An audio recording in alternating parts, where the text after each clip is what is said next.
ముఖంలో నీరసం స్పష్టంగా కనిపిస్తోంది. నేను ఒకందుకని చదివాను, నాకు ఈ ఏరోనాటికల్ ఫీల్డ్లో ఉద్యోగం వచ్చింది. ఆయనకి ససేమిరా ఇష్టం లేదు. ఆయన నీరసంగా కూర్చుంటే అలా వెళ్ళిపోతున్నారు స్వామీజీ. ఆయన రాసుకున్నారు, మీ అందరు చదివి ఉంటారు, వింగ్స్ ఆఫ్ ఫైర్. ఆయన ఈ పిల్లాడిని పిలిచారు, అబ్దుల్ కలాం గారిని.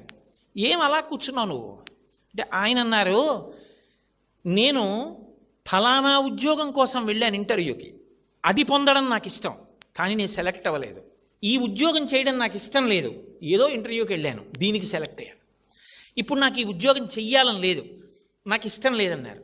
అంటే ఆ రోజున ఆ స్వామీజీ ఓ చిరునవ్వు నవ్వి అన్నారు, నువ్వు కోరుకున్నదే నీ జీవితంలో దొరకాలని ఎందుకు అనుకుంటున్నావు?